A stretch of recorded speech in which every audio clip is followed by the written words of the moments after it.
प्रश्नाचं उत्तर आम्ही लाडक्या बहिणीच्या बाबतीतला प्रश्न इथं केला होता। अनेक प्रश्न होते जे कंबाईन झाले होते। त्याच्यामध्ये एक प्रश्न होता, म्हणजे माझे तसे 3 प्रश्न आहेत। त्यातला पहिला प्रश्न असा आहे, उत्तर सुद्धा पॉइंटेडच असावं असं आमची अपेक्षा आहे। इलेक्शनच्या काळामध्ये तुम्ही शब्द दिला होता, तुम्ही विविध ठिकाणी बोलला होता की 1500 रुपयाचा आम्ही 2100 रुपये हे आमच्या माता भगिनींना तिथं तुम्ही या योजनेच्या माध्यमातून आहे ना, पॉइंटेड उत्तर आम्हाला असावं, तुम्ही ते 2100 रुपये या अधिवेशनामध्ये करणार आहात का करणार नाही, असं उत्तर त्या ठिकाणी तुम्ही तिथं द्यावं। अध्यक्ष महोदय, पहिला प्रश्न जो सन्माननीय सदस्य रोहितजींनी या ठिकाणी विचारला, आम्ही ज्या वेळेला मुख्यमंत्री माझी लाडकी बहीण ही योजना घोषित केली त्यावेळेला अंगणवाडी सेविका ज्या पात्र लाभार्थ्यांचे फॉर्म भरतील त्यांना त्या ठिकाणी या संदर्भातलं इन्सेंटिव्ह हे देण्यात येईल अशा पद्धतीची घोषणा केलेली होती। तरतूद ही त्या योजनेच्या अंतर्गत केली आणि जवळपास 31 कोटीपेक्षा अधिक जी इन्सेंटिव्हची रक्कम आहे ही प्रत्येक जिल्ह्याच्या महिला कार्यक्रम बालविकासचे जे जिल्हा कार्यक्रम अधिकारी आहेत त्यांच्या इथं जमा केलेली आहे आणि जवळपास 26 जिल्ह्यांपेक्षा अधिक त्या ठिकाणी जिल्ह्यांमधल्या ज्या अंगणवाडी सेविका आहेत यांच्या खात्यामध्ये ती जमा होण्याची सुरुवात सुद्धा झालेली आहे।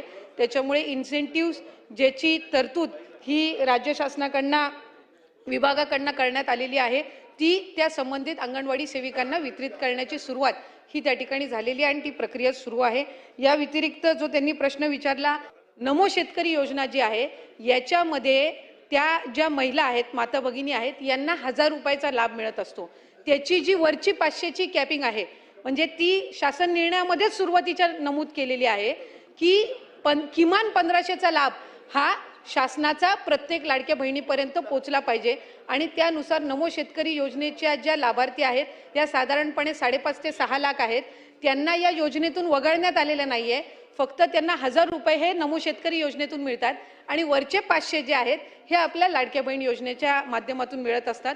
त्याच्यामुळे त्या संदर्भातलं कुठलंही वगळण्यात आलेलं नाही। 20-25 लाखचा जो आकडा आहे हा माध्यमांकडून किंवा अशाच पद्धतीने अफवांच्या इथून आलेला आहे, हा कुठलाही आमच्या विभागाने किंवा शासनाकडून आजपर्यंत तशा पद्धतीचा आकडा काही दिला। सरकारने सांगितल्याप्रमाणे महायुतीच्या वचननामात असल्याप्रमाणे मंत्री महोदयांनी कृपया आम्हाला सांगावं की लाडक्या बहीण योजनेचे 2100 रुपये आपण देणार की नाही, येस ऑर नो? अध्यक्ष महोदय, आपल्या माध्यमातून मला सभागृहाला त्या ठिकाणी नमूद करायचंय की ऑक्टोबर 2024 मध्ये ज्या वेळेला आचारसंहितेच्या आधीचा लाभ वितरित करण्यात आला होता त्या लाभार्थ्यांची संख्या 2,33,64,000 सुमारे इतकी होती।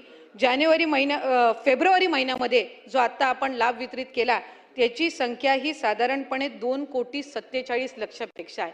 याचा अर्थ असा की आचारसंहितेच्या आधी 2,33,00,000 होती आणि आता 2,47,00,000 आपण महिलांना लाभ हा त्यांच्या खात्यामध्ये जमा केलेला आहे आणि 2100च्या संदर्भातला जो निर्णय आहे, महायुतीच्या सरकारने ही महत्त्वाकांक्षी योजना आणलेली आहे आणि महिलांना 1500चा लाभ वितरित करणारी महायुतीचं सरकार हे एकमेव सरकार आहे। त्याच्यामुळे त्यांच्या आयुष्यामध्ये हा जो आनंद आहे हा अशाच पद्धतीने ही योजना राहणार आहे आणि 2100च्या संदर्भातला योग्य तो निर्णय आमचे मुख्यमंत्री देवेंद्र फडणवीस साहेब आणि दोन्ही उपमुख्यमंत्री योग्य वेळी घेतील।